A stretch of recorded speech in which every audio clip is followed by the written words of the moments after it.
Di dalam bacaan tadi kita mendengar janji Tuhan. Ada yang ingat janji Tuhan itu apa tadi? Dalam bacaan yang pertama ya.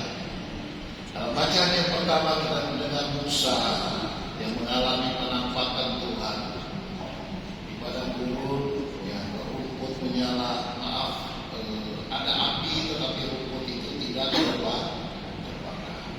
Musa coba mendekat, tapi melalui malaikatnya Tuhan katakan cukup sampai di sini. Jangan mau maju. Engkau dan anak suku karena tempat ini adalah. Lalu di situlah Tuhan menyampaikan amanat keputusannya bagi Musa untuk tampil sebagai pemimpin. Ya, dia akan selalu mengandalkan Tuhan. Amin.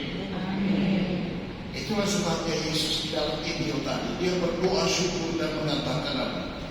Aku bersyukur kepadamu Tuhan Bapa, Tuhan langit dan bumi, sebab semuanya itu Kau sembunyikan bagi orang bijak dan pandai.